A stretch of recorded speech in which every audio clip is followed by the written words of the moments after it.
Hey Crush, here's your first video of the new year. I hope we have a great year. We're gonna kick off talking about the Hard 75. I know you can't really see what's on the board in here in the video, but I'm kind of go through it. Some of us are starting the Hard 75 on Monday, January 3rd. I know of at least one, maybe two or three that are starting it on January 1st.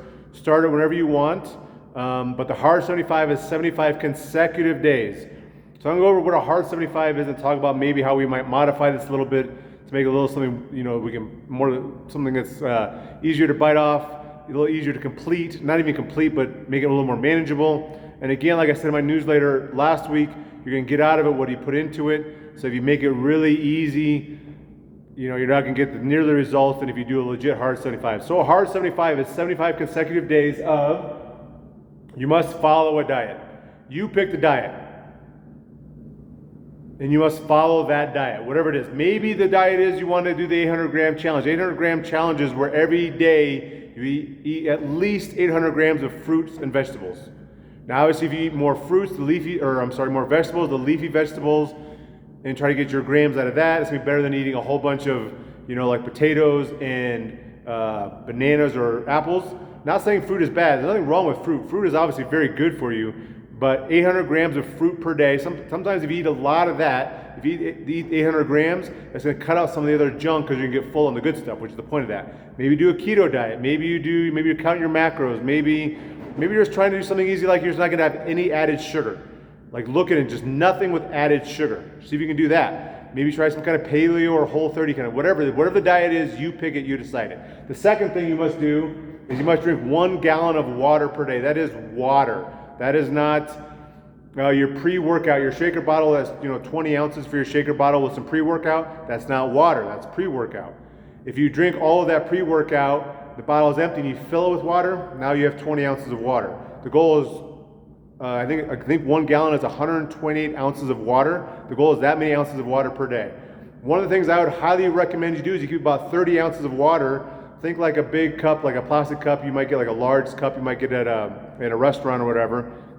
Keep that next to your bed. In the morning, it'll be room temperature. You drink all of that water. First of all, it's 30 ounces of water. That's great. Here, especially in Colorado, we get very dehydrated at night. And so drinking that water is going to help you hydrate, which helps your metabolism, helps wake you up, helps get you going for the day. Coffee does not help you do that. Coffee is a diuretic. Coffee is going to dehydrate you further. So you want that water. 30 ounces of water, room temperature, is easy to digest. Your body's gonna process it and use it to help hydrate itself. It's a great thing to drink every morning when you first wake up, plus that's 30 ounces. Now you only have 98 ounces to drink for the rest of the day. So 1 gallon of water. You must also read 10 pages of nonfiction. Audio books do not count. Fiction does not count. 10 pages of nonfiction. Doesn't need to be like something to improve yourself. Maybe you want to learn about something. Has to be nonfiction. 10 pages and you must read it every day. You must take progress pics. This one, I'm just, every morning I wake up, I take one of myself in the front, take one of myself on the side, and that's going to call it good. That's all there is to it. You do not need to share these. You never need to share them. I'll never ask to look for them. Nobody ever has to see them. It's for your benefit. Maybe after that 75 days you see a lot of change and you want to brag about yourself, now you have them. I wish to God I would have taken pictures when I first started losing weight years and years and years ago. I wish I had those pictures. I wish I would have weighed myself. I would highly recommend you do it. You might not like what it looks like, whatever, but if you see that change, you will want to see that difference. I swear to you, you will. Coming from personal experience, a guy that I'm guesstimating I weighed 350 pounds, I'm guesstimating I might have weighed I don't know how much I weighed, but I know I weighed a lot more than I weighed now. And I didn't start weighing myself until I felt a little more comfortable to see what it said. I wish I would have weighed myself earlier. I wish I would have took progress pics. I used to wear 4XL shirts. 4XL shirts. I wish I would have had a picture of myself without my shirt on back then. I wish I would have them because I would love to see the progress and be proud of myself for that progress. Take those pictures. Last one, the hardest one. The hardest one by far, I think, is going to be 2 workouts per day. That's 2 separate workouts. So the caveats are they must be at least 45 minutes each. At least 45 minutes. Coming in here, if we have a 15-minute AMRAP, there's more likely we're doing other things, right? Most people would start their workout when we start our warm-up. So coming in here, more days than not, it's going to be 45 minutes. I would be safe to say to check off coming to class as one of those 45-minute workouts. The second workout or one of those workouts, maybe it's the first one, must be outside. No, opening up your garage door and feeling the wind it's not outside. You must go outside. The intent here is to get you out, moving around in Mother Nature, vitamin D, it's all very good for you. Now it's gonna be really hard this time of year because it's gonna be cold, could be snowing, etc. But the goal is to be outside for at least 45 minutes. The second major caveat to this is they must be 3 hours apart. You cannot do, I can't ride my bike to the gym, let's say it takes me 45 minutes, work out, and then ride home. That's just one really long workout. You must be 3 hours apart for both of those to count. So that is the Hard 75. Those are the things. You must follow everyone exactly. If you do a 30-minute workout one day, you have no longer done the Hard 75. You've done some variation of the Hard 75. If one day you only get 100 ounces of water, you've no longer done the Hard 75. You've done some variation of the Hard 75.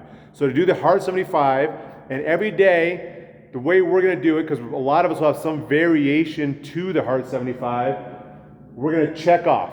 So you notice that the days you'll take a little check mark, and you're obviously not going to fill up, it's hard to see, but like the first box has myself and Ravi in it.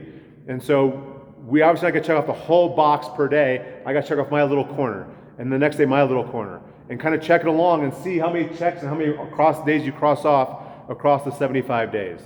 That's what we're going to try to see today. So if I know for example, we're starting on January 3rd, on February 5th, I'm going out to dinner with my family to celebrate my birthday and CJ's birthday.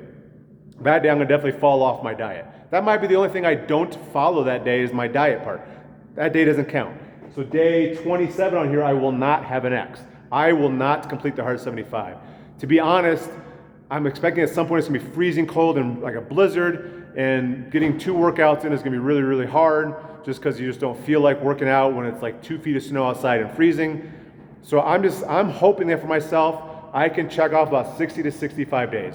I am in no way, shape, or form going to claim that I've completed the Hard 75. I'm not going to get there. I just know that. But I think if I do 65 days of this, that's going to be pretty darn good for me, and I expect to see some changes. I think I will see some changes in how I feel and how I look, especially coming off this last month. So every day you complete those 5 things, at least you have to do all those 5 things, not 4 of the 5, not kind of, I only read 8 pages today, not 10, that doesn't count. If you do all of those things as prescribed, you check off a day. And when we're all done, we'll see who's checked off the most days of the 75 days, and you know, I'm guaranteed there'll be some people, especially if you do the vast majority of these, or if anybody does all of these, you will see some changes in those progress picks more than anything if you follow this. There's a couple other things up there. One, some optional stuff that I've seen is a 5-minute cold shower. That is an optional option. 1 act of kindness per day. Now, when I've done cold showers in the past, yes, I have done these. They are not fun at all. The way I usually do them, I think the way you're supposed to do them is have that water cold, jump in, take that shock, shower up really quick, get the hell out of that shower, right? It'll take a little bit of time. The way I usually do is I kind of get in with like a tepid water that's definitely not warm, and as my body gets to it, I crank it colder. As it gets to that, I crank it colder. By the time I get out of the shower, it's a cold shower. And that stuff supposed to help with like aging, metabolism, fighting diseases, etc. You know, there's been a lot of stuff, there's a lot out there about, you know, if you bathe in rivers, oceans, cold water, where humans had to bathe for years, they didn't use soap. You know, soap is a new invention. Warm water is a new invention. That's how humans developed, right? And it's supposed to be really, really good for you. So 5-minute cold shower, 1 act of kindness, those are 2 optional options. That's how this is gonna work. If you do, the other thing up there really quick too is I put on there no more than 3 drinks per week. I think the days that I drink alcohol, because I probably will have alcohol, the days that I drink alcohol, so my 3 drinks would almost always be on one day. I really don't drink. I don't just go home and have a beer. I know if you follow me on Instagram, maybe you think that, but I very rarely have just a beer. Usually we go out and we have a couple drinks. On those days, I will not put a check mark. So the days I have alcohol, I will not put a check mark. That's the way I'm going to do it. So again, Hard 75 means no alcohol is another thing. You can't have any alcohol for the 75 days. So if one day you've had a brutal week, it's Friday, some people at work are going out for happy hour, having some margaritas or whatever, you go out and partake, you have no longer done the Hard 75. you have done some variation of the hard 75. I always go back to, if you've ever done a whole 30, some people will make quote unquote whole 30 ice cream or cookies. You've not done a whole 30 anymore because you're not supposed to have ice cream or cookies in any shape or form on whole 30. But anyway, off track. That's hard 75. That's what we're gonna do. So it's a long video, but hopefully I'm gonna kind of try to stress in the newsletter that you watch it. Try to get the 10 minutes because it kind of talks about this and how this will work. If you have any questions, let me know. It starts on Monday for almost everybody. A few people are starting on the 1st. All right, quickly, this week's workouts. Back into a normal week. This is the first normal week we had in a few weeks. Last few weeks have been really crazy with the holiday workouts, the Christmas workouts, 12 days of Christmas, that kind of stuff. Back to a quote unquote normal week. But we're kicking it off first of the year with a tough one. It's a max effort Monday. We haven't had one of those in a while. So max reps or max calories. There's 5 stations: max bike, jumping lunges, push-ups, strict press with a barbell, and max cal row, 1 minute rest. Your score, 5 total rounds of it too, so it's a long one. Your score is gonna be total number of reps and calories added together for those 5 movements. With the 1 minute rest, go in waves, so go in order, and just go in waves in the bigger classes. That's your first workout. Next one, a power clean cluster touch and go. So a power clean cluster, it means a cluster of reps. So in this case, it's gonna be 3, 3, 3, 4 times. So the power clean cluster means you're gonna go, you can do 3 touch and go power cleans, rest 10 seconds. 3 more touch and go power cleans at that same weight, rest 10 seconds. 3 more touch and go power cleans at that same weight. And then you're gonna rest 2 minutes, and during that 2 minute window, you're gonna add some weight.